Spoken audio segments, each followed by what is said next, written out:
to me, wisdom is essentially the confidence to believe that you might be right and to move people forward, and the humility to realize that you might be wrong. And you talk about founder mode. I think this is what great founders do, is that they express really strong confidence and push people to move forward in the known direction, but they're always in the back of their mind looking for signs that it's wrong. Today on the Eric Ries Show, we're joined by the always entertaining Bob Sutton, an organizational psychologist at Stanford, New York Times bestselling author, and one of the world's leading voices on workplace culture, leadership, and scaling excellence. You might know him from his very famous book, The No Asshole Rule, and sorry, this episode's going to have some cursing in it, or the all-time business classic, The Knowing-Doing Gap. His latest work is The Friction Project, which continues his decades-long mission to help leaders fix what's broken inside organizations. In this episode, Bob and I dive deep into why smart people in big companies often fail to act on what they know, and how incentive systems, status games, and smart talk cultures quietly undermine progress. We explore the disease of addition, the inner cancer that weakens so many organizations, and why subtraction is often the hardest but most powerful leadership act. And we dig into real-world stories from Google Glass to the DMV that show what good friction looks like and how constancy of purpose can drive lasting change. This is one of the most honest and insightful conversations we've had about how organizations really work. Put on your X-ray glasses, look behind the scenes, and come enjoy my conversation with Bob Sutton. Bob, thank you so much for taking time. It's always good to see you. Oh, it's great to see you, Eric.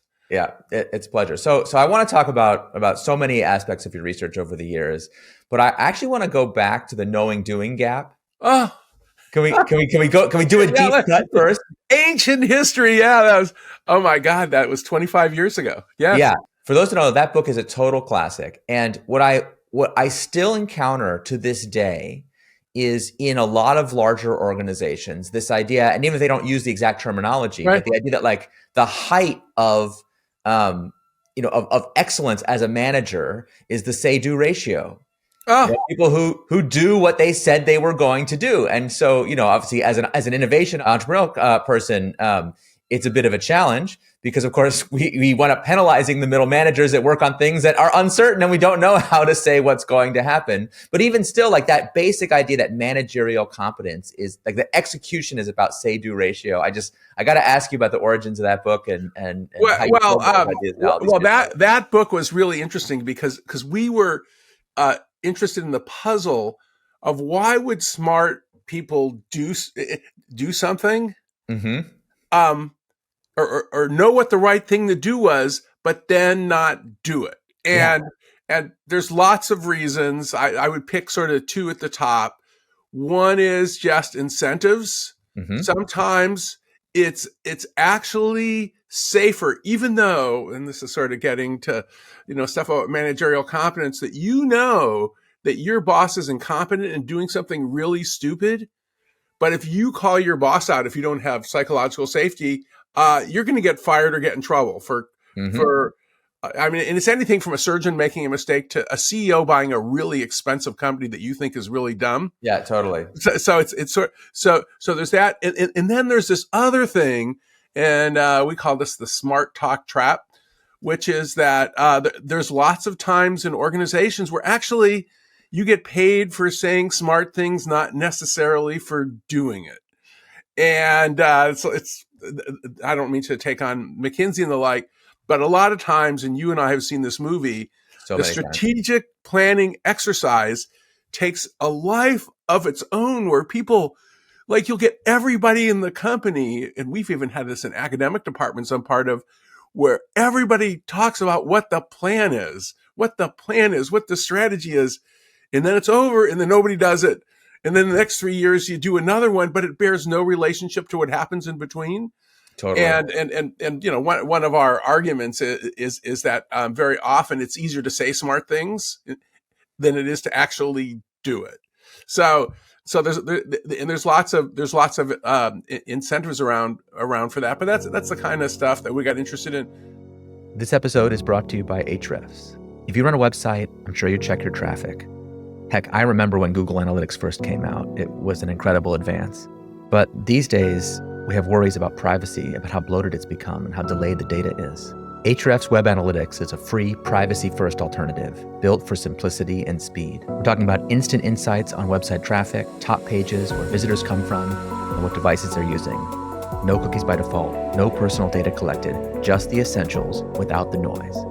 Skip the complexity, respect your customers' privacy, and still know exactly what's happening in real time. Get instant website traffic and sign up for free at ahrefs.com/web-analytics. That's ahrefs.com/web-analytics. And then Jeff Pfeffer and I, as my co-author on that book, sometimes we joke we should have added another chapter, and this applies to Stanford and Google. Meta, which is spending money is a substitute for thinking. And explain this is like a rich person's disease or a rich company, because I mean, the classic thing is, remember when Google bought Motorola?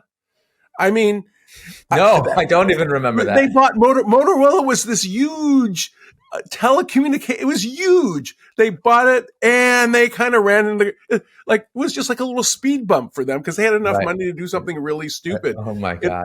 And if most other companies, that's like a fever dream. I had to actually think, did that really happen, or are you making a joke? But it did happen. It did. They bought Motorola. I remember that now. Oh my God, that really happened. It just disappeared. And of course there was the Google Glass thing, which, that was not a very expensive mistake. It was a little bit embarrassing for Sergey. Right. And we talk about this in our new book, The Friction Project.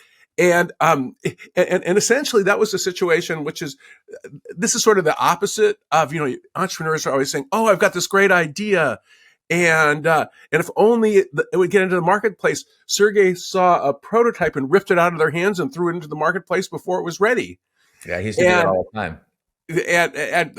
So I guess it's nice to have a minimal viable product, an MVP, but you got to kind of develop it, at least as I understand that from your work. Well, certainly right. And in fact, that's not just Google Glass, but also remember Google Wave. There was a lot of things from that era where the problem was not releasing the MVP. That's no problem. Right. The problem is if one of the most famous people in the world who runs one of the largest companies in the world, gets on stage and declares that this is the next big thing, we've now created absolutely unrealistic, unfulfillable expectations.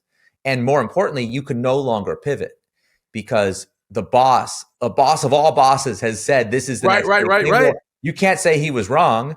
But then what if there's something like, it's like, if you imagine you're if you're doing the moon launch and the rocket's ready to go and you can't be like, hey guys, I really think we might be aimed at the wrong celestial body. It's too late. It's too late for that. And I started with the say-do ratio and the knowing, doing gap and all that stuff because what's so interesting to me about these examples is and you do a great job with this in the Friction Project, talking about good friction and bad friction, which we'll get to. I feel like we're doing this out of order, but the exact same behavior in two different situations can be really great and totally toxic, right? So if you actually imagine you work on the Apollo 11 program and you're actually doing a true moonshot, the original actual moonshot. If someone shows up and is like, guys, I think the moon might not be the place to go. That's annoying. That's super unhelpful. That's detrimental to morale. That is bad. That's like, no, guys, seriously, the president already said before this decade is out, we're going to the moon. So that would be bad. But in the case of Google Wave, I remember meeting that team when they were, in big trouble, but they couldn't admit it. And it was a really good learning for me about, as you say, about MVPs, that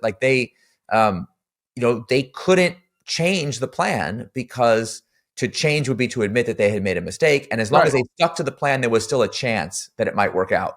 And to change it, to admit that it's not going to work out. And I'm not like the world's biggest fan of Jeff Bezos, but one thing I have to give Amazon credit for over the years is when something doesn't work, they actually kill it. Really, it doesn't bother them. Totally. Absolute constancy of purpose. That's just, if it does not serving the purpose, it's gone.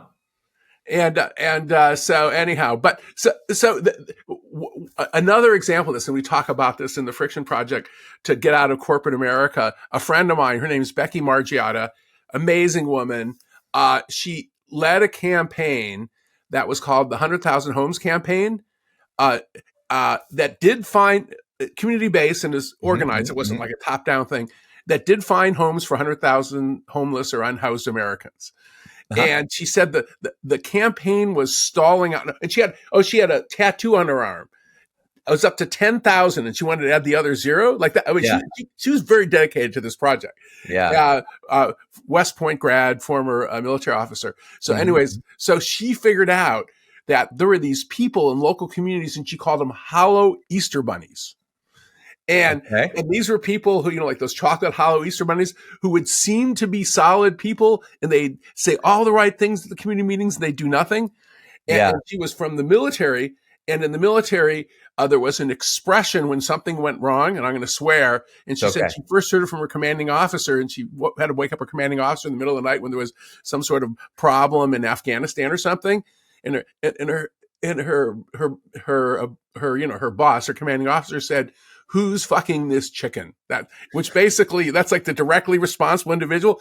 Who's in charge of getting this thing done? So anyways, so they started giving little metal roosters as rewards to people in the 100,000 Homes campaign who actually got something done. And that's sort of a silly story, but it sort of shows when they were rewarding the hollow Easter bunnies, the people who just, said the right bullshit without doing it. They started having trouble, but then once they started detecting them, they started giving the chicken effort awards, these little metal roosters. So that's having a shared vocabulary about the difference between people who are good talkers and people that actually do something is super helpful. Yeah. And well, bullshitters will always get ahead. Let's face it. I mean, there's always going to be some reward for bullshit. And one thing I would also argue is to be an honest organizational theorist, there are sometimes to calm down constituencies and possibly even investors, you've got to put out a plan that you may not even mean to implement just to sort of calm them down until the wave passes. Let's take AI. So I have mixed feelings about all of the commitments and arguments about AI, because in some ways there's some leaders, if they don't talk about AI, they'll get slammed for legitimacy. Right. And it might buy them some time to actually figure out when to use it and when not to use it, and so forth. So I want to have kind of a meta conversation with you, because I've enjoyed our conversations over the years immensely, and I think your books are excellent. I strongly recommend them. We're going to link to them in the show notes. They're really good. I spent a lot of time trying to convince people to, first of all, to set up organizations in a way to avoid the kind of problems that you study when they get larger. And secondly, I'm often the person trying to convince people to do unusual or what are considered to be alternative things that are like not the usual way. Because I'm like, look, yes, it might be a lot harder to have a more ambitious mission. Yes, it might be harder to set up a governance structure to think long term. It might be more difficult. There are some things about that are more difficult, but in the long run, it'll be a lot easier, because you'll have cleared out like the major problems that bedevil like every kind of non-mission driven company I ever meet. They're complaining about the exact same thing. We can't communicate to our employees. Nobody does anything. No one understands our strategy. And I'm always like, well, maybe the reason they don't understand your strategy is because it's terrible. And you're paying them not to understand it.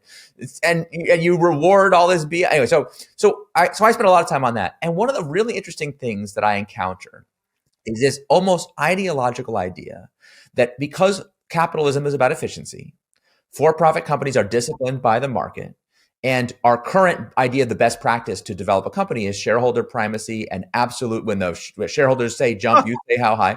Therefore, it is not possible, the stuff that Bob says. It can't be inefficient. It has to be efficient by definition. It must be the best way, because if it wasn't the best way, it would be outcompeted, or even not only is it the best way, it's the only way. People often defend it to me as the only and best way, which I'm like, hey, that by itself is already a contradiction. Since if it was the only way, how could it be the best way? By definition, it has to be one or the other.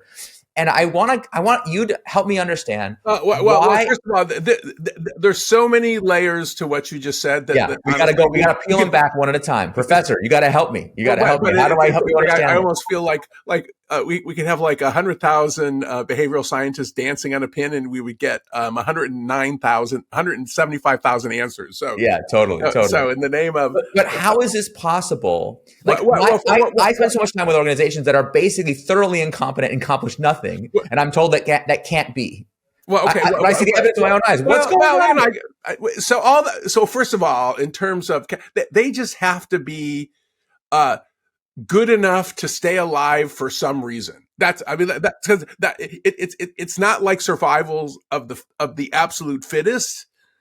And if I would sort of pull in a field called population ecology, which is essentially Darwinism applied to populations of organizations, the ones that survive are probably less bad than the ones that die on average. Right. So I still can't believe this is true, but actually, if you look at innovation, General Motors over the years is one of the most innovative automobile companies that has ever lived. It's really lived a long time. Yeah, There's only absolutely. 2 U.S. auto companies. Well, Tesla's now newer, but there's 2 old U.S. auto companies. There's Ford and there's General Motors, and all the other ones that are dead that are more than 25 years old. Yeah, absolutely. I guess Chrysler got acquired basically. So even though they pretend to be an American company, they're not. So I would start with that there might be a grain of truth to that, but what happens at least over time, is that organizations can do all sorts of stupid things as long as they have a way to get enough money not to die. And we could go into the government subsidies. We could go into, Google, Alphabet basically makes so much money on search, they can do all sorts of stupid things. This is right. It supports a lot of incompetence. Yeah, absolutely. Yeah. So we were talking a little bit about spending money as a substitute for thinking. So you can do it if you really have a lot of money. But the other thing that I would point to, and I guess I'm more optimistic in this conversation in some ways than you are, is that yes, organizations, they do all sorts of things that are dumb and stupid, and I'm one of the classic things that I see that just drives me nuts is that when it comes to waves of hiring and firing and other sorts of waves of fads, and this is sometimes academics call this institutional theory, or waves of imitations or fad surfing, whatever you want to call it, is that things just will sort of run through organizations that people will mindlessly do. And it could be, remember all of the hiring that happened during the pandemic? I do. And then all the layoffs. And so my friends who were head of HR, a lot of friends were head of HR, some of them got burned out and quit. First, they have all these arguments with the CEO. No, we're not going to hire all these people. We don't need them. Then they hire all of them. And then all of their competitors start doing layoffs. There was one point everybody seemed to be doing an 11% layoff. I don't know what it was actually something magic about 11%. No, I think there's even a theory, like a layoff contagion theory, right? That when people start doing it, everyone starts doing it. Yeah. Well, there's an everything contagion theory, and so that's going to run through organizations, and to me, I think of organizations in some ways it's like personality theory. That if you think of or theories of human success, this idea that there's all these magic things that successful do, and this is people doing. There's just a huge self-help industry. I mean, one of my dear friends, Adam Grant, would be an example. He's just a master of this shit. And I think Adam's one of the smartest and most kind people I've ever met in my life. But nonetheless, like he's part of like this self. And the thing that sort of amazes me is organizations and people are similar in the degree to which the people I know who are successful are fucked up in a whole bunch of ways, and they succeed despite rather than because of themselves, right? Because we're all human beings. And so to go back to organizations, every organization is sort of like kind of fucked up. And actually, I'll give you a really good example. I have the book here. Okay, Creativity Incorporated, which is I think the best creativity. I think you and I both blurbed it even. Yeah, absolutely. Oh, it's a great book. Great book. I actually even remember I gave Ed Catmull, the author of the book and president of Pixar, some feedback, and I said, and I've never said this to any senior executive before, not enough narcissism. You have to talk about yourself more. I like it's amazing.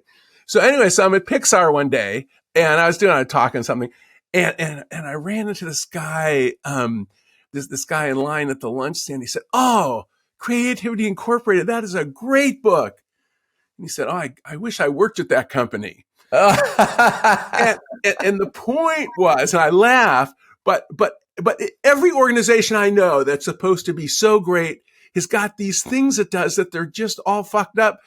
So this idea of situation normal, all fucked up, that's how organizations are. Or or this idea that if you're going to go to this company, and I've had this as a university professor, like the time I defected to Cal, my alma mater, which I thought was be better than Stanford, honestly. That if you think the grass is browner, it usually isn't. It's just brown and green in sort of different ways. Right. So I would start with that notion that once you've got a complex bureaucracy, that, and this is what our friction project stuff is about in some ways, that you are going to have a whole bunch of diseases, because just as we humans are insecure and neurotic and this is like what keeps the gossip industry sort of rolling. I mean, even Tom Hanks has got problems with his kids. I mean, it doesn't matter who you are. The wonderful, likable Tom Hanks, that in some ways is this expectation that organizations are going to be perfect. Yeah. Which I think that I'm among the people who creates that expectation by telling these success stories and blurbing Ed Catmull's great book. And in its peak, Pixar was a great organization, but it still was fucked up in certain ways too. So to me, there's two problems. One is, yes, some organizations are better ran than others, and yes, there are some ways to fix it. But the other one is just like with perfect human beings, sort of like holding them up as perfect. Yeah, I think it's actually a mistake. Yeah, I think I try really hard to be honest with people about how difficult all these things are. And yet, when people want the easy story. So it's like, we provide the easy story because that's what people want. But then I think we inadvertently mislead them. So let's talk about, what do you do as a leader, organization member, given the realities, as opposed to the fantasy that things will be perfect someday, and then we'll just stay in that perfect state for endless years. And the reason I think it's so important is I talked about how there's a bunch of people who are like, look, reform is impossible. Everything is like, we're already in the best of all possible worlds. Companies are already perfect, and those people have obviously definitely not experienced. But especially like in like venture capitalists, for example, love that idea because they don't have to work in these organizations. They're not mired in that reality. Right. But then people hear us talking and say, no company can be perfect. The other thing you hear sometimes is like, well, decline and bureaucracy are inevitable, so why fight it? And I even had a very famous VC once tell me, look, my perspective is once a company gets to a certain size, it's going to be terrible and you have to take it public and it's going to be awful. So given that, your goal should be to squeeze as much growth and goodness out of it as possible and until it burns itself out, and let the burned out husk go public and move on to the next thing. That's what passes for idealism in I mean, so it is easier to get things done more quickly in smaller organizations that haven't gone public. We know this, but the fact is, if we look at no matter what one's political view of the economy, you look what's happening with large complex organizations. They're still where most people work, where most of the value are. That still is true. I mean, there's even a lot even after all these years. No, absolutely.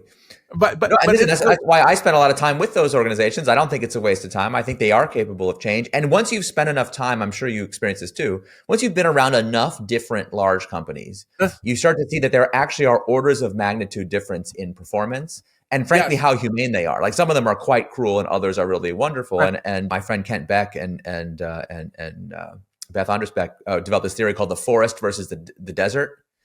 And it's like, if you were raised in a forest, right, you can't imagine what it would be like to be raised in a desert. And when people give you advice about how you live in a forest, if you live in a desert, you're like, that doesn't work. There's not abundant food everywhere if you just nurture it. It doesn't give you shade as long as you don't cut the trees down. What are you talking about? And so a lot of advice is written from a certain context, and the person giving the advice doesn't realize how great they had it, Whereas, and so they're like, a lot of companies are like these desert environments, wastelands. It's hot, it's oppressive, it's difficult, it's impossible to get anything done. And people develop skills to adapt to that environment. But that's actually like, when they bring those skills into a different environment, they can wind up being really toxic. So there are these vast differences. And yet I think even still, we have this idea that there's a certain inevitable decline that you can't fight. And it's as if, it's like like human aging. People sometimes like, well, some people have the insight that all humans will die. Right. Therefore, like, doesn't matter what I do. May as well just eat whatever I want. May as well just, I don't have to. But that's not quite right. You can, the choices you make are really significant. Well, first of all, I mean, so yes, what is it like? I think the oldest. It's funny because we have the Catholic Church conclave now. I think the what is it? The Catholic Church, for all, and I'm Jewish, so it's like I'm not like a big fan of the Catholic Church, but nonetheless, it is sort of amazing. What is it? They're almost 2,000 years old or something like that. Yeah, they've had like hundreds and hundreds of management changes. I mean, so you can criticize them, but and what do they have, like 1 billion plus members? I mean, but they're doing all right. Some little sins aside, like they're doing. So it is. So they're the example. It is possible to survive, but also among organizations, and we were talking about automobile companies just a second ago. There are some automobile companies that die immediately.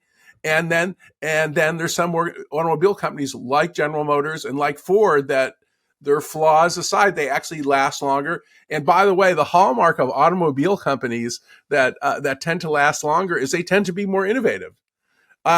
So it's a necessary precondition of surviving disruption. You have to, otherwise eventually some new wave would take you out. Or you won't last as long. So but one thing I want to really focus on, and this is so when Huggy and I started our book, The Friction Project, we wrote a book called Scaling Up Excellence before. So there were all these organizations that we know, and the same, Salesforce, Google. I mean, Facebook. The last time I was on the payroll at Facebook for about 10 minutes, it seemed like. Working for a 24-year-old head of HR named Chris Cox, who's still there. He's now head of product. Lovely guy. And they brought in the company was small enough. We were in one room in the Sheraton, 400 of us jammed in one room in the Sheraton. Mm-hmm. And they brought in this new COO named Sheryl Sandberg, who fired all the consultants. As we were not being very useful, to be frankly. And so their goal was to scale, baby, scale. And now, at some point they had 13 or 14 different layers. And so what we learned in the course of our research, following companies that scaled, Salesforce, this is certainly true. It's certainly true of Google, which seems to own most of Mountain View, for example, in the South Bay, is that as the organizations got larger and more complex, it got harder and harder to get stuff done. And I think your book has some characteristics that are concerned about this too. So that was the bad news. And then our own university, Stanford, we were pissed off because things were so hard to get done. But along the way, from as you are implying, there are organizations that do it better than worse, and there are leaders that do it better rather than worse. And to us, one of the hallmarks is in organizations that tend to do it better, they tend to reward people who do what they say, who don't add endless burdens on people. There are some organizations that are better than others, and there also are some leaders. And I'm going to pivot and use something that is not a normal example, but with all the concern about DOGE and government inefficiency, I would point to the California Department of Motor Vehicles as the organization I know that has probably improved the most in the last 5 years. And they brought in a guy named Steve Gordon, who was from Steve Gordon. Steve Gordon is amazing. So what does Steve do? This is the exact opposite of DOGE. So yeah, he wants to fix things, and he did fire some people who were in the way, incompetent leaders. But he gets in his car and he visits all 180 field offices and asks the people there what to do to improve it.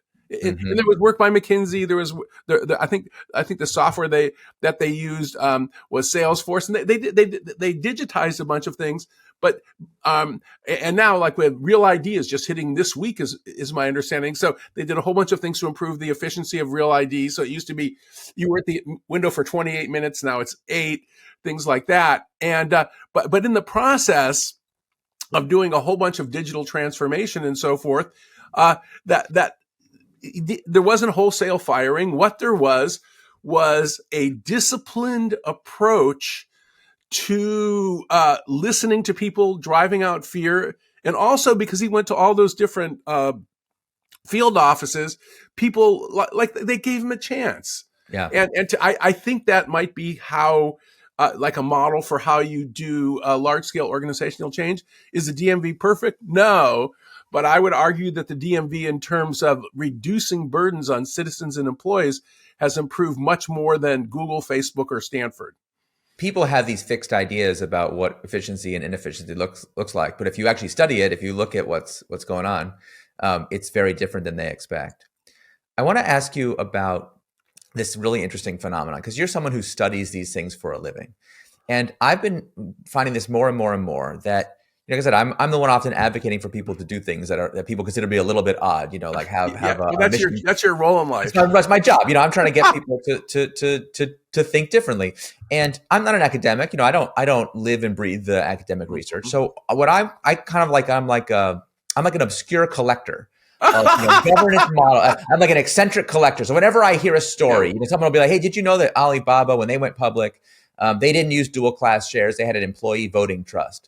Wow. And that's been part of what's preserved their culture. I was like, I never heard of that, but I make a little note. I better go learn what an employee voting trust is. And you go learn what it is. Or I blew my mind when I found out that Grundfos, who makes all the water pumps in the world, they're owned by a nonprofit foundation. I learned that when I went to go speak at the company. I met the CEO and I asked everybody, "Hey, you're owned by a nonprofit foundation. Boy, seems like you'd be a lot more efficient and more competitive if you were a public company, right?" Right. And they all started laughing, like, "You got to be kidding me! All of our public competitors are getting crushed." And I was like, "Well, okay, that's interesting." And then it turns out like Hershey Chocolate is owned by a nonprofit foundation. Oh, I didn't know that. IKEA furniture is owned. Novo Nordisk. If you've ever used a Bosch power tool, it's like actually a super common organizational form. So what's weird about these different practices is I started recommending them to people. People come to me in a situation like, "Oh, you could be like them." And everyone's like, "Oh, no, that's too weird. That can't be right." They go ask their lawyers about it. Lawyer says, "Oh, no, you can't do that. That's only for special companies in weird situations. You can't do that." And then for every one of these things, it turns out there's somebody who's like an academic who studies that thing for a living. Oh yeah. I mean, they're great. They're like, you go talk to those people and they're like, "Oh yeah, everyone knows that this is way better than the standard model." And you're like, "Well, everyone knows it. How come I don't know whether it?" they're always better than the standard model, but I like the idea of let's just take. I mean, because when people buy into something, they will tell you that it's way better. But I would even just start with existence proof, because people will say that can't work, right? And then you're like, it does work. And I mean, so we have this visiting scholar at Stanford. She's now a professor in the UK named Jen Reimer, and this is before the pandemic. So she was studying organizations that were completely virtual, and they exist. There's hundreds of them. Most of them are just fine, and this is before all this. We just did an episode with Automatic, who makes WordPress. Yeah, so so it is possible, and so the point there is that there are many different kinds of organizational forms that are possible. And one thing that I would sort of think about when you think about the ones that have lasted, the ones that you're talking about, Costco would be another one. Which Costco, exactly. It's not possible to pay employees that much or treat them that well, but apparently they do. But one thing that I think that organizations that are good, and Costco is a good example of this, is that they're pretty good about looking for new innovations, but not quite believing management fads and being slow to sort of change their sort of core value. And just as an example, and Apple certainly does have its challenges, including legal challenges. Now, just before we were talking about the waves of the hiring wave at the pandemic and then the firing wave. Well, Tim Cook didn't fall prey to that. Right. And Tim is the kind of person. It's probably because he's cheap. He's always been cheap. I have a great story about Tim Cook that shows how this culture works, and I may be breaking a confidence, but that's okay. I think he'll forgive me. He won't mind. I'm sure. So I have a friend. I won't use his name, but he was head of human resources at Apple for a while, and so Apple's a pretty big company, right? So somebody in London, an executive in London, wanted to hire a new assistant. This seems like something that in a company as large as Apple would barely even make the attention of the head of HR. But when Tim Cook, and so my friend asked for permission, or someone or other, Tim Cook gets wind of it. Tim Cook goes into my friend's office and asks for blueprints of the layout of the UK office to see if this executive can share an assistant with somebody else so they don't have to hire someone. Wow. And so what my friend said is the message from Tim, he didn't do that because he cared about the cost of one assistant. He wanted me to think about wasting money and hiring people because, and this is one of the classic diseases that organizations have. We want to talk about one of my favorite diseases, including my own employer. We suffer from this disease. Google suffers from this disease, which is that there seems to be, and then I have one of the things that happens with a lot of the AI startups is they just want people to hire. Yeah. Is the that disease of addition. Is that one of all the evidence is when you throw more people at a problem, two things happen. One is that things slow down, and the other one is you make more mistakes. It goes all the way back to the Mythical Man Month from all those years ago. Right here, the all-time classics. Right here. Yes, we'll put a link to that in the show notes too. If you've worked in software and you have not read the Mythical Man Month, what are you doing? Yeah, that's an all-time classic. So, and we're talking about sort of perverse incentives, and this is a perverse incentive that hopefully Stanford, which does have an interesting Simplify Stanford movement going. John Levin, who's our new president, it's one of his top 3 priorities, so we can stop driving each other all crazy. And also, Google has this problem for years, which is that when you give incentives for people, where the more people who work for you, the more you get paid. People start building fiefdoms. Of course they do. You're literally paying them to do it. And then you end up with the anti-Mythical Man Month organization. So that's one of the classic sources of friction is throwing people at problems is not usually the solution. So I really like you and I. One of the reasons I think we get along is we both have this. We have a tendency to use biological metaphors for organizations because we see them as living beings. Like I actually was starting to call them superorganisms, which human beings. I used to say we're like the crew of the ship. But it's you're the crew of the ship if the ship was biological and not mechanical, but also the ship is growing and becomes a planet. It's it's actually the metaphor starts to get real weird because we're not used to being the organs of another being's body. It's weird. But what I think that metaphor is so helpful in seeing things like what you're describing as an illness. So like the disease of addiction is just a cancer. Like that's actually literally what it is. Some part of the body has gotten runaway replication instructions, and the immune system is not strong enough to prevent that from happening. Well, let's zoom in and talk about, and we have a chapter on addition sickness, but we are by far the first people to study this. There's a bunch of reasons why we as human beings, especially as leaders, will add stuff. One is why? Go through all the reasons. I can go through the 3 main. One is there's a guy named Leidy Klotz. Do I have his book here? Yeah, Subtract. Okay, wrote this book Subtract, so I'll plug my friend's book. Excellent, good. And essentially, Leidy and his colleagues did a whole bunch of research in almost whatever task they would give human beings: planning a trip to Europe, fixing a university, fixing a recipe, fixing a Lego model. The initial response would be to add more complexity, even when subtraction was the wise thing to do. And the reason they argued, speaking of biological metaphors, is who survived to breed, if you go way back, was the people who hoarded all the firewood and all the food, the people who had there's the people who in August were storing the food and the firewood, and those are the people that people wanted to mate with, right? Or didn't die. The second reason, where you talk about perverse incentives, organizations, if you add stuff, I don't know, if you buy design thinking, you buy lean startup. I mean, that's how you get a promotion in an organization, is not by doing nothing. And then the third thing, this is about identity, but we quote the great organizational theorist George Carlin. And George Carlin has this great line, which is, my shit is stuff. Your stuff is shit.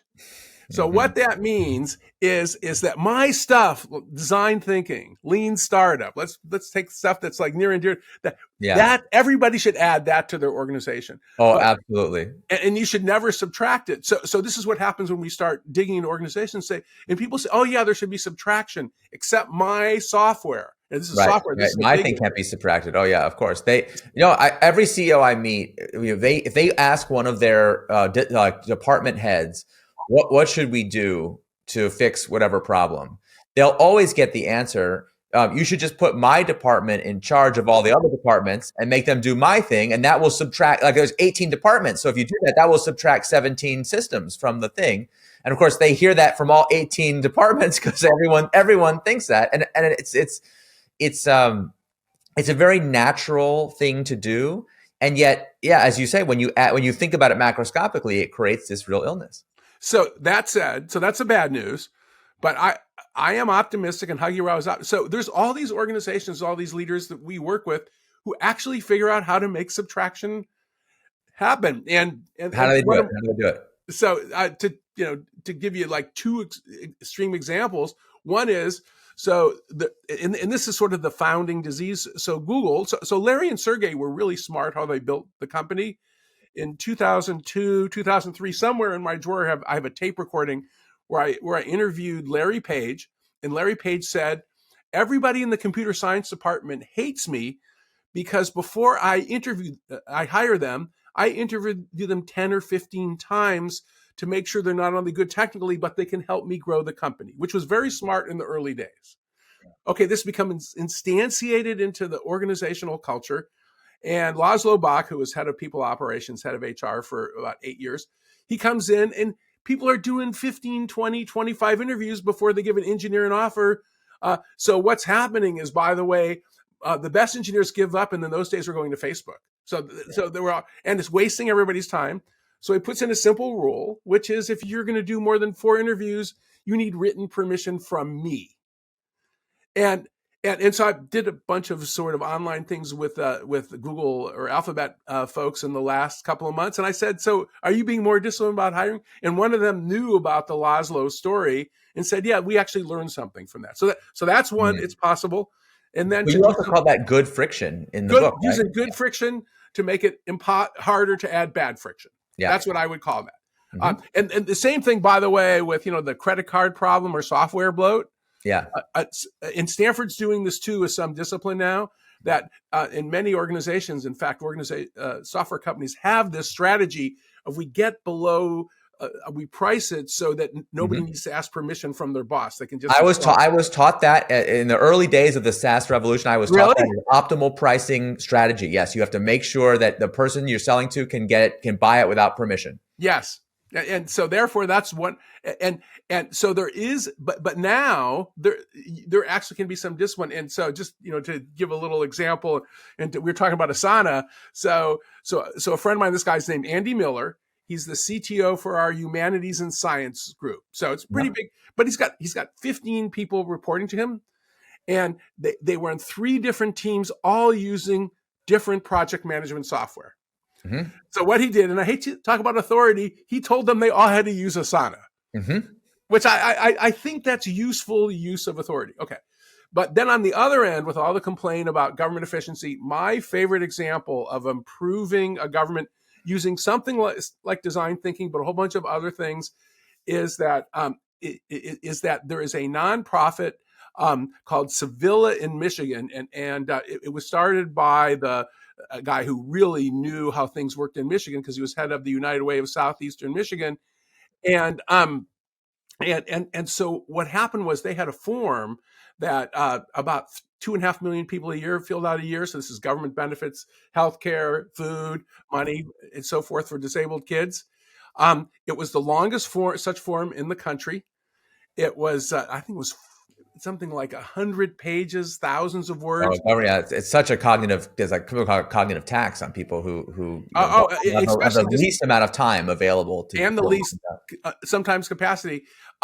One of the questions was, when was your child conceived? I remember that. So anyhow, but what Sevilla did was, and they started as a nonprofit in Michigan, was instead of, they didn't have a gun to hold anybody's head. They just lobbied all the constituencies, including the department that was responsible for the form.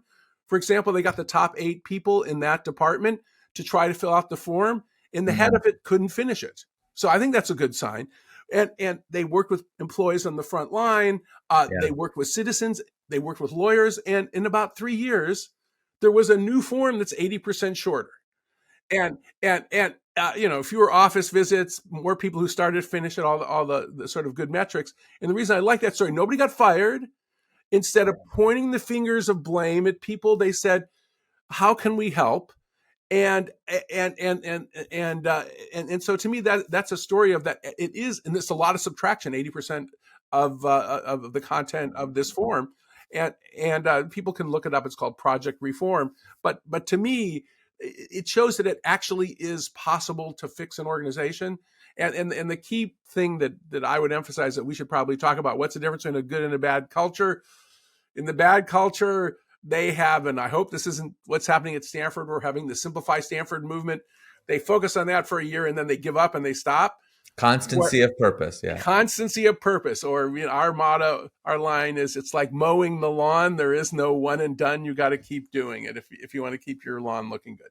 The one weird trick, the number of people that want the one weird trick is so crazy to me. It's like when people talk about building culture and I'm like, okay, you're asking me for the one weird trick. It's like someone who's like, I'm going to go on a diet and be healthy and exercise. And so I'm done. You're like, oh, you're done? Yeah. I had a healthy meal today, so I'm done. It's like, oh, poor child. You have a really profound misunderstanding of what this is. This is a lifetime discipline. I was just talking to Howard Schultz about it. And he was like, look, it's not even a matter of technique. It is a way of being. As a whole organization, you have to embody the ethos. And the problem with this language, and this is why I wanted to talk to you about it, you're so practical. When I start talking to people, they're always like, wait a minute, are you from San Francisco? Right? It's like a way of being, what is like, I need you to give me the techniques. What is the technique? And so how do you help people understand, like what we're talking about, we're talking about addressing something holistically, right? Like there's all this research on spillover effects and the ways that cultures form and the kind of the dangers of incoherence. To me, incoherence is like an autoimmune disease, right? Where like different parts of the organization are pursuing not just different techniques, but different goals. They don't even have they're not part of the same universe anymore, right? So you have to address that holistically. And yet I think for a lot of people, that sounds either so daunting as to be impossible or frankly, so esoteric as to be incomprehensible. Like how do people begin if they want to do that? Well, first of all, I think it is both. I love that idea of there's always a reason. It's either it's too complicated, it's impossible, or both. Yeah, exactly. There are, and to take, the standard darling of the day, although I think he deserves it. If you look at what Satya Nadella has done at Microsoft, and boy, he sure made Ballmer rich. Ballmer was like a terrible CEO, and then he kept the stock, so he's gotten richer than anybody. But the kind of stuff that Satya did is talk about constancy of purpose. He even put up our old culture where people point guns at each other and it's dysfunctional internal competition. We are going to kill this. And so, that's really sort of cool to come up with, like what the goal is, but where the real constancy of purpose is. And there's a woman named Amy Coleman who's the new head of HR there. She was head of corporate HR before. Yeah. So in talking to Amy, and I hope I'm not going to get in trouble with this, but I think that I'm allowed to say this, the amount of work that her team did in terms of what's the definition of a star at Microsoft, who are we going to hire, who are we going to fire, and to oversimplify, it used to be the people who got ahead were the people who were best at backstabbing and making people look stupid. Now it's the people who not only do good work, it's people who lift people up. And that sounds pretty simple, but I don't think it's any more complicated than that. I mean, I actually think these techniques are too simple. And that's why people overlook them, because I give people that kind of advice and they're like, yeah, but what's the secret to their success? I mean, just good you mentioned Costco, because Costco is like such an easy company to understand. Like if you know the famous story of the $1.50 hot dog, or there's like a million of these stories about legends about them. It goes back to Saul Price, who was the founder of modern retail. He had this idea that you should be a fiduciary to the customer. And you're responsible for taking care of your customer. And so he had all these rules. And that sounds like a kind of complicated rule, but it was actually very simple. He's like, look, I will not make higher than 14% margin on any item. Wow. Right? Simple, super simple idea, very easy to follow. And people, and like you think about going to any MBA program, he said, I've got this great idea for a business. We're going to limit our margins on purpose. Every person would go, that's not going to work. That's a terrible idea. It's like, well, now they're a $400 billion company. So is that not good enough for you? And anyway, I could go on and on and on about it. What's so interesting to me is like, we should reward people that lift each other up rather than stab each other in the back. It's like, well, it's too obvious to be saying it out loud. And yet I'm always like, go ask your HR department. if that's Well, something they evaluate for. And if so they don't, what's I'll going give you on? an example of two hospitals. One Yeah. I had surgery at, the other one I didn't. Okay. So um, I needed heart surgery about 15 years ago.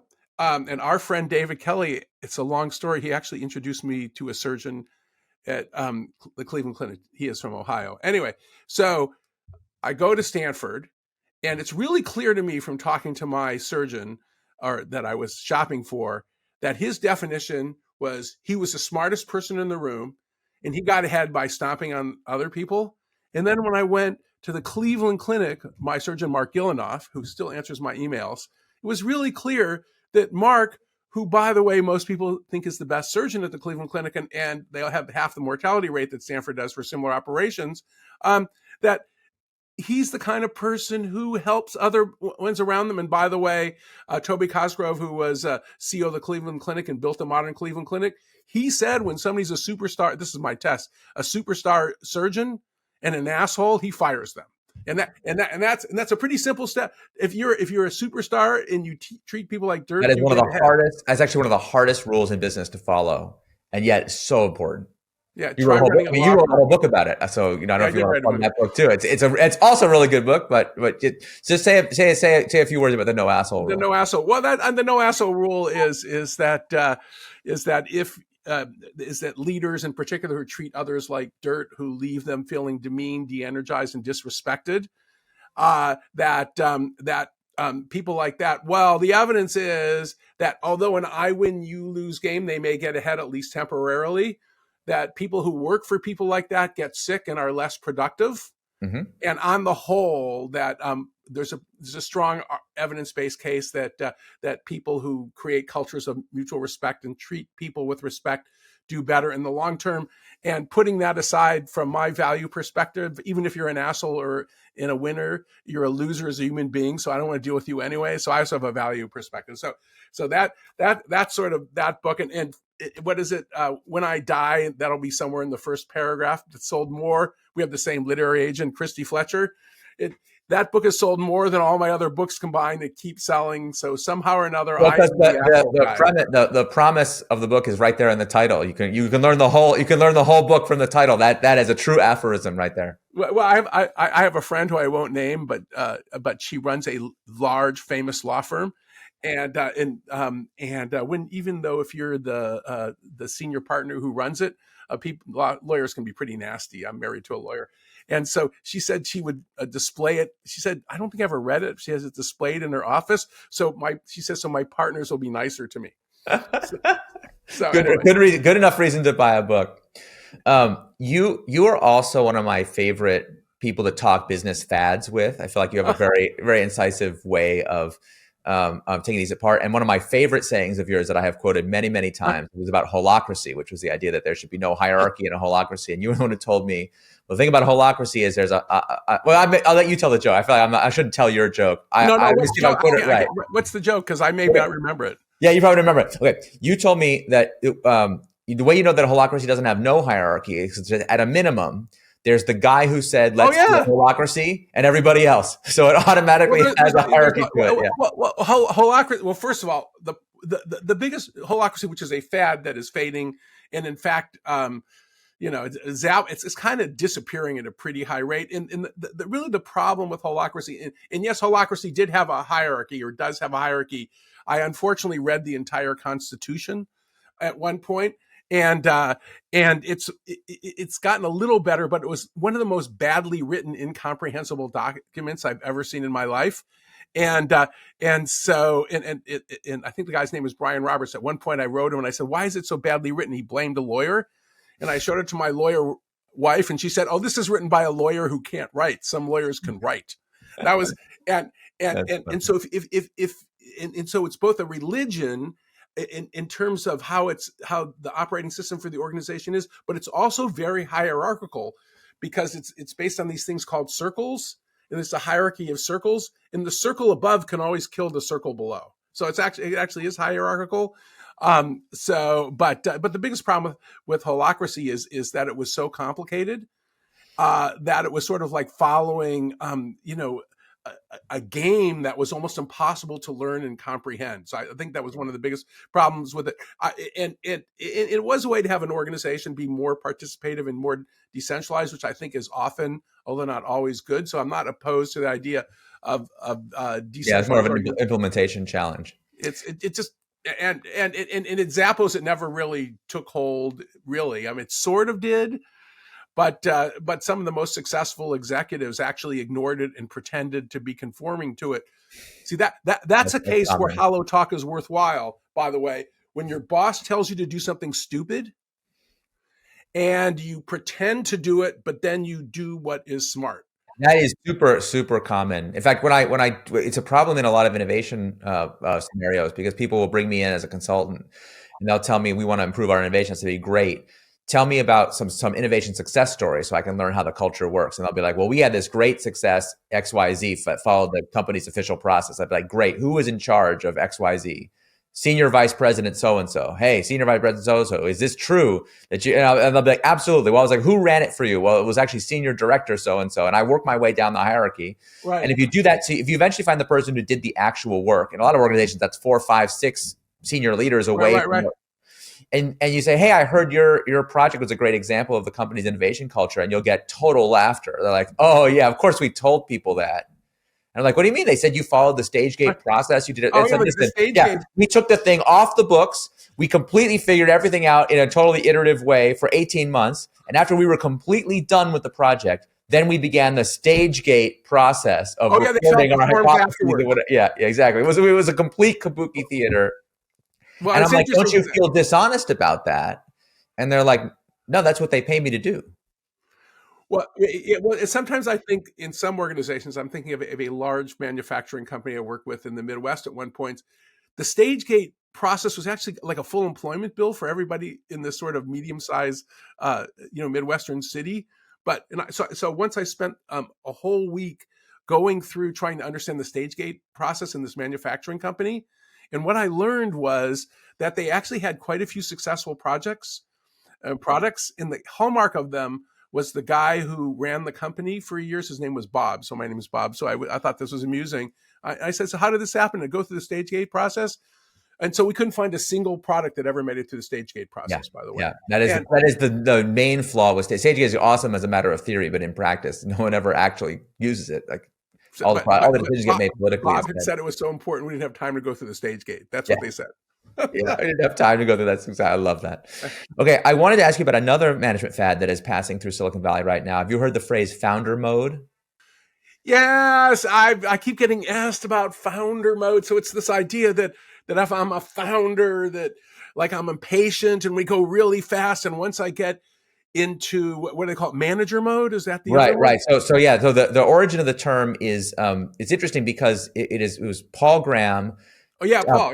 Paraphrasing a story that he heard from Brian Chesky. Now, interestingly, Brian Chesky is not the one who originates this term, and does not agree with it, which I think is super interesting. He said in one of his talks. Paul Graham was saying, well, there's founder mode and manager mode. And he was saying Brian gotten himself into this situation where he had hired all these middle managers. He was trying to be a good leader by delegating to them. They added all these layers of process. And when he realized that he needed to cut through all that stuff, fire a bunch of people, get back involved in product and kind of be more of embrace micromanaging. And so that Brian's story is actually very different than what founder mode, the term became. It became this idea that only the founder can cut through the bureaucracy. And the thing I wanted to ask you about, the thing I thought so striking about these founder mode stories. To just start with, talk about leading at scale. Yeah. I'm sorry. It takes a different management style to lead a big organization than a little organization. And so let's just start with that. And so if you're Satya Nadella, there's certain things you need to do that, yes, you may need to micromanage on what the most important thing is. So if you're the CEO of Boeing, I want you thinking of quality every frickin' second. Absolutely. Sorry, that. Otherwise, they're going to die. And I think that's right. And the idea that someone taught Brian Chesky that somehow not doing that is good management, I think is kind of a sad part of the story. Like he's a product designer in his heart, and he's really good at it. And when he restored his direct accountability, skip level meetings with the teams doing the actual design, it seems like he made a lot of improvement. But the thing I want to ask you about with this founder mode thing is, It's the story is told in this bizarre passive voice, as if the bureaucracy and the middle manager and everything like sprung like a disease that was happened autonomously. And I always keep asking these founder mode guys, well, who hired those people in the first place? Right. Who, Well, who hired him? established those rules? Were you? Did you take a few years off? Who was it? And it's like, to them, they talk about it like that was somebody else. Like they're a new CEO coming in to get rid of the old guy's mistakes. It's like, but weren't those your mistakes yourself? And I now have been around this long enough to know multiple times where the person founder mode cut all that stuff out, fixed all the problems, got everything back on track, and then a few years later had to do it again. Well, I would say that just to go back to the difference in their different set of skills, it's sort of like, our friend Reid Hoffman, who I really admire enormously. Reid's one of the first people to tell you, look how fast he brought in a new CEO to LinkedIn, that he's not the right person to run a big complicated organization. He even has like the pirates and the Navy. It's like, I can do the pirates, not the Navy. And he's complete and I think that's one reason, and there's some humility there. But when you're running a large, complicated organization, there's certain things you need to do. So let's think, I don't know, A.G. Lafley at Procter and Gamble. I already mentioned Toby Cosgrove, and even though I have some other issues with him, Jeff Bezos at Amazon certainly is admirable.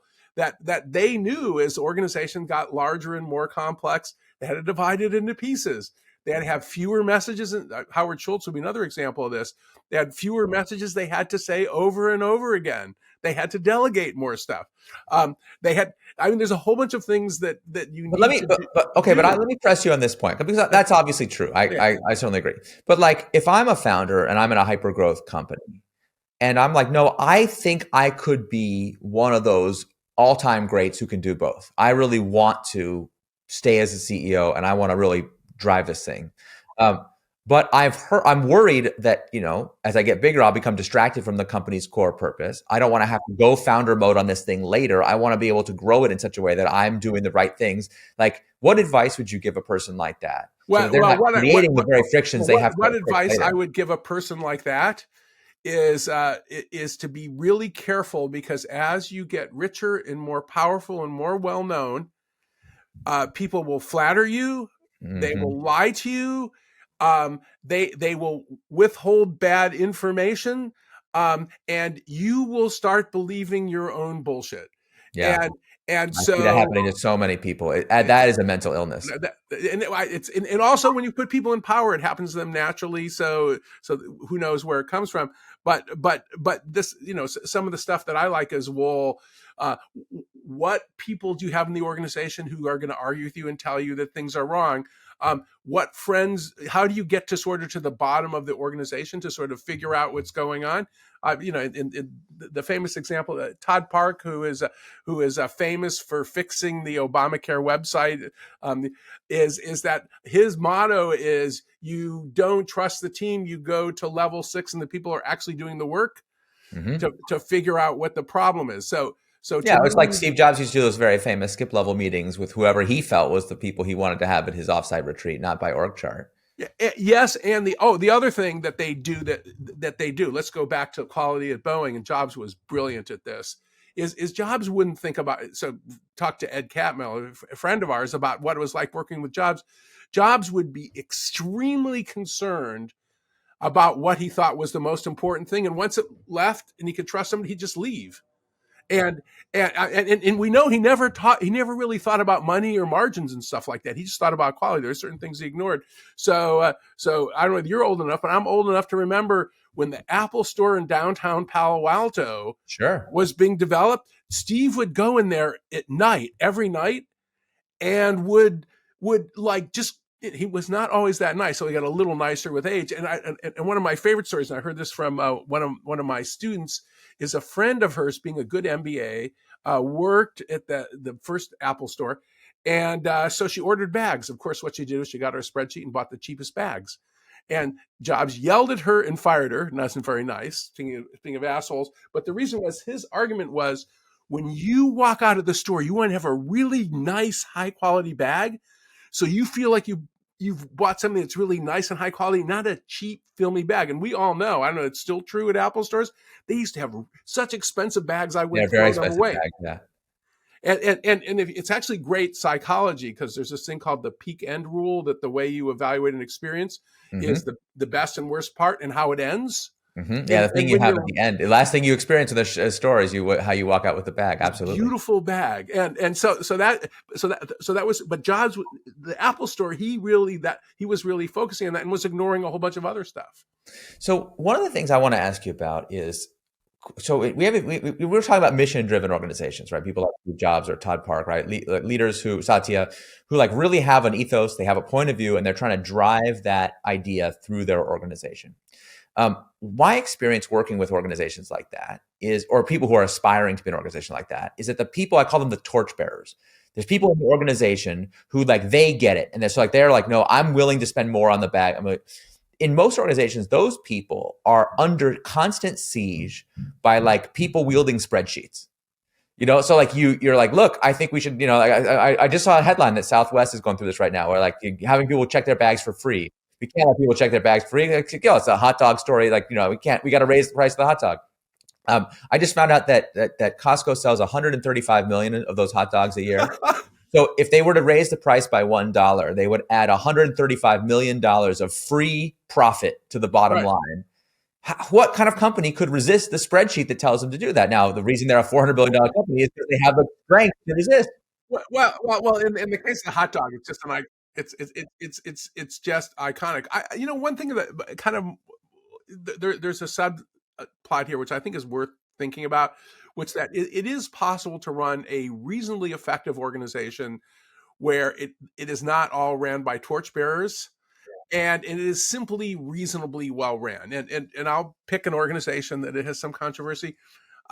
There's not very many people in the world who believe in the McDonald's religion, but they have enough discipline, enough control that they, I guess they left Russia, but they have world dominance. Mm-hmm. And you got to admire their consistency, whatever you think of their other attributes. Their consistency, and they also know, so we talk about Buddhism and Catholicism in our scaling book, they also know when to change how they operate within countries. So there's no sacred cow in India.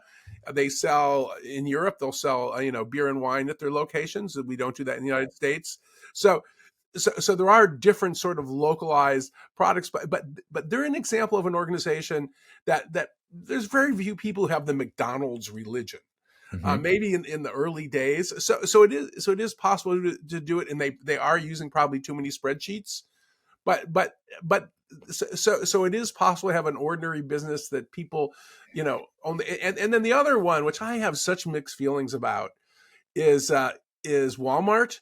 So Walmart, for better or worse, they're too cheap for their own good, but for my values compared to Costco, but they sure are doing well in terms of world dominance. And I think one of the reasons that Walmart does well is, I don't think, although they do have sort of the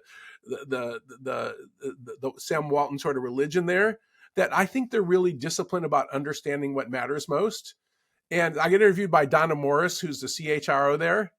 And I had also done something at Amazon, and she asked me what the difference between Amazon and Walmart was. And I said, well, they're cheap and mean, and you're cheap and nice. And so you talk about constancy of purpose.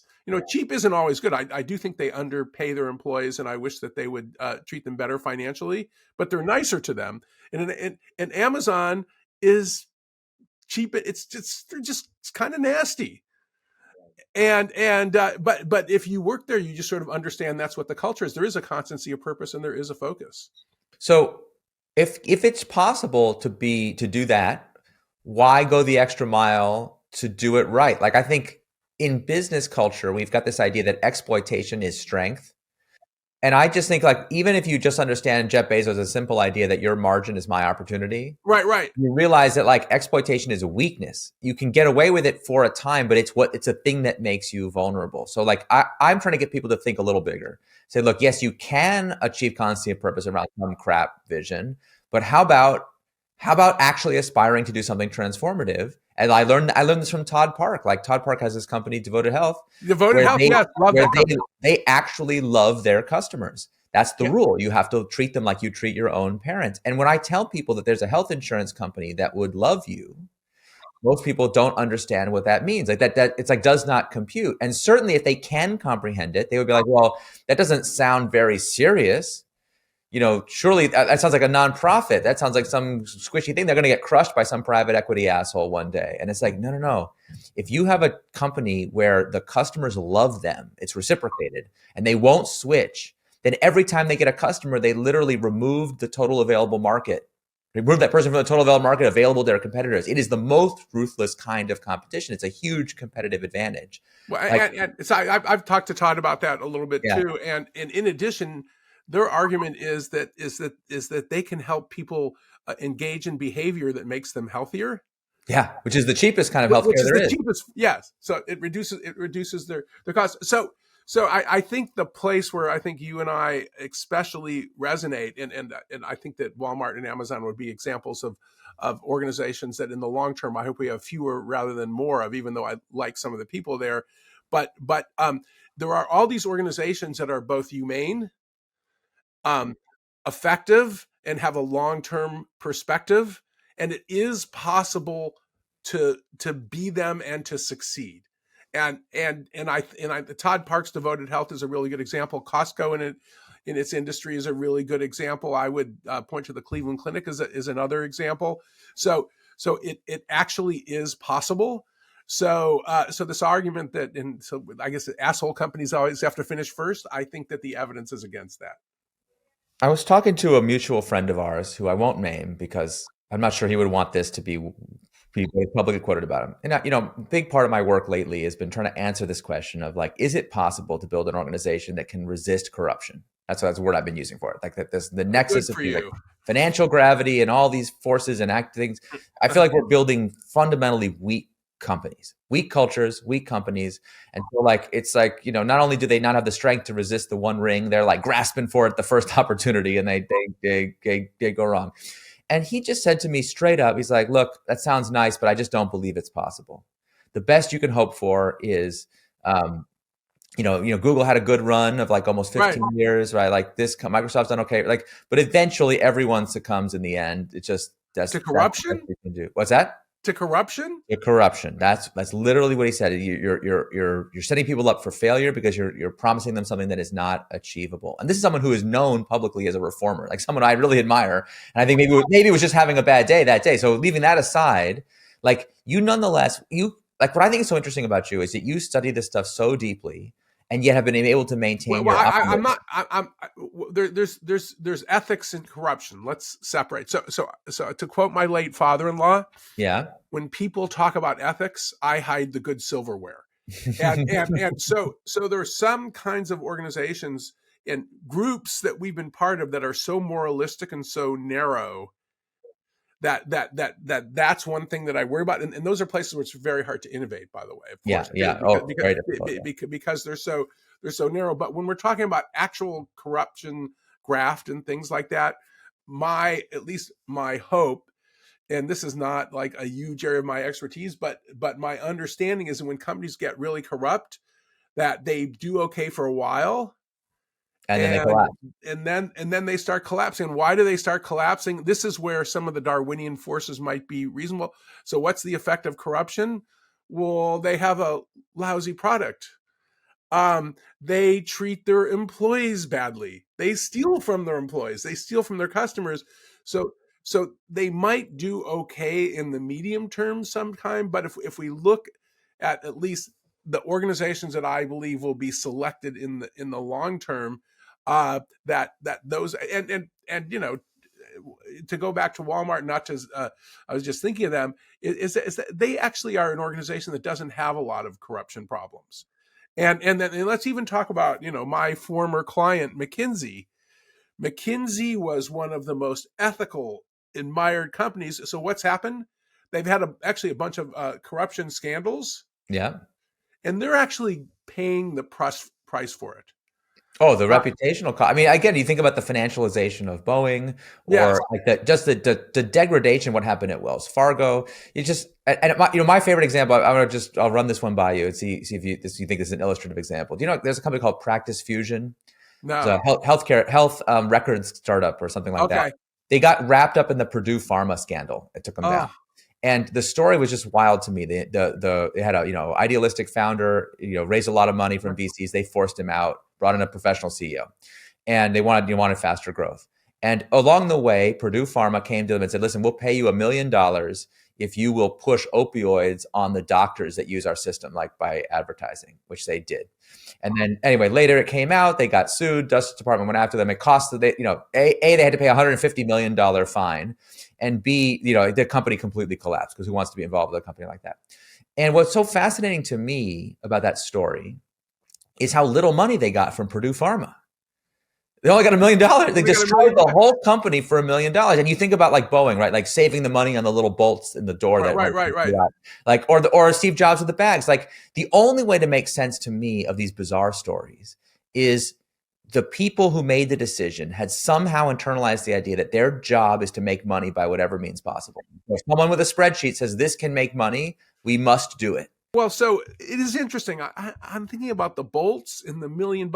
So there's, we as human beings, I hadn't thought about this before, but in at least in this way, we have a tendency, and it's just like, you're saying like I'm a researcher, but I tend to focus. I don't think about things like climate policy or stock. I think about like sort of culture and leadership. So for me, that's the part that I focus on. And actually, we're focusing on a lot on this, but we all as human beings this is the way we're designed, is that we tend to focus really narrowly on what's in front of us. Yeah. And even Danny Kahneman had this great line, the late great Danny Kahneman, that what you're thinking about now that you think is the most important thing is almost certainly not as important as you think it is, because that's just how our brains work. Because when we're so this idea, statistically speaking, that is true. And so this thing. Oh, but Bob, sorry. The thing I'm thinking about right now is the exception, though. What? Yeah, yeah, of course, because we're also snowflake special, and of course we're the two smartest people in the world. But naturally, but so that's sort of the problem is that when you start thinking about this narrow part as opposed to the bigger picture. And then so Chip Heath, who I think that we both know, has done a whole bunch of stuff about, so why do systems break down in terms of coordination? And he talks about this, he calls this partition focus, that we focus on our part the most. And the example actually that I use is there's been some research at Stanford, is that oncologists, so one of my colleagues, Melissa Valentine, studied how hard it is when you or your relative gets cancer to navigate through the system. Oh, yeah. What'll happen is that each person in the system will think that, so it could be the social worker, but usually it's especially the oncologist. They think that if they are treating your cancer, that all your problems are solved. And there's all these financial problems. There's all these other side effects that you get. There's, we all the stuff that you have to do. Who's going to take care of your kids? All that sort of stuff. And so that sort of arc of sort of things. So my best guess, if I was going to put on my psychologist hat and think of Chip Heath, is that people just get overly narrow focused, and they forget about things like, well, how is this going to look with my kids? How, like, what's this going to do to my company? What would my 23-year-old self think of what I'm doing right now? I mean, those sort of really things good question, yeah. don't come up. You got time for a lightning round? Sure, whatever it is, I'll fake it. Okay. I feel like we could do this for hours, and I have so many questions I want to ask you about. But there's like a couple of things. Just as we wrap up, I always love it as I'm reading and prep for these interviews, just to see some of the cool. You said so many quotable things to me over the years, and then there's even more that I was like, oh, I never had a chance to ask him about this. So let me just ask you about a couple of things you've written. Sure. Yeah. We'll see if I can remember them. Well, exactly. It's funny how often I have that problem with doing this in episodes. People are like, I wrote that? Really? That sounds good. So a while ago you wrote this post that was like 17 things you believe. Oh, yeah. Remember that one? Okay, and some of them are long, but some of them are real short. And so I thought maybe I'd just ask you a couple of them. My favorite one for the list is definitely that sometimes the best management is no management at all. Why?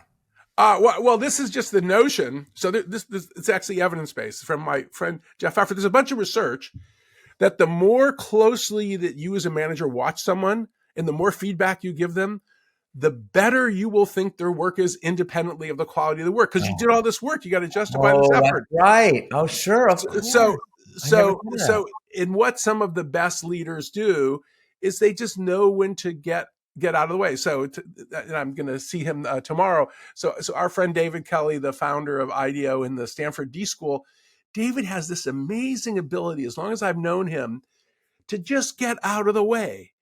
And one of my favorite things, the number of meetings I've been in with David where he will introduce people and walk out of the room because he figures that, well, I'm just going to intimidate them and waste their time and mine. So this idea about, in fact, you could even argue that if you look at research, as a woman named Lindy Greer at the University of Michigan did great research, that in some ways the hallmark of great leaders is not do they delegate or do they get out of the way, that they, and we've been talking about this implicitly, they know when to get in your face and to give you orders, and they know when to shut up, delegate, and get out of the way. And I can't answer what the right solution is for your organization, but the leaders who really know the work know when it's time to get the heck out of there, and they know when they got to get in people's faces and fix things. The ancient Greeks called it metis, which is like the intrinsic knowledge you have in a given situation to know what to do in that moment when there's multiple things that might be the right thing to do, and just not something you learn from a training manual. So that's knowledge of the craft to me. Yeah, exactly. You wrote that big teams suck. Well, we talked about this some already, but there's just, well, first of all, if you look at research on what the most effective team sizes, and these are for people who do tight interdependent work, this isn't like, people doing detached work. Once you get to about 10 people, the amount of coordination that is required ends up being a bigger problem. So for most kinds of work, 5 to 7 will tend to be sort of a lot about software teams. You have 12 people on a software team. It tends to be problematic. So, why do people create 100-person? People show me they have a 100-person team. I'm like, there's no such thing as a 100-person team. Why do people do that? Well, there might be 20 teams that are working effectively, and then the challenge is, by the way, is to figure out how to glue the whole thing together. Yeah. And that's one reason that large, complex organizations are so difficult to run, is how you glue the whole thing together is one of the biggest challenges. Speaking of metis, you said the best leaders have the attitude of wisdom. What is the attitude of wisdom? Well, so I stole this from Carl Weick or Plato. It depends. Carl Weick's an organizational theorist, but it's to me, wisdom is essentially the confidence to believe that you might be right and to move people forward, and the humility to realize that you might be wrong. And I think you talk about founder mode. I think this is what great founders do, is that they express really strong confidence and push people to move forward in the known direction, but they're always in the back of their mind looking for signs that it's wrong. And I think that Jobs and Jeff Bezos actually both epitomize this. They would push the product or the solution to the point where they were maniacal, but both of them very good at pulling the plug too. Yeah, it's the flip side of what you're talking about before about management without managers, where for most people, the longer you work on a thing, the more committed you become to it. So but the scientist's perspective would be, no, we have to fully run the experiment in order to find out if it's a good idea. And both of those companies, there's many products where they spent years, including of Steve Jobs' personal time, driving it to the best possible thing it could be, get to the end and say, this is terrible.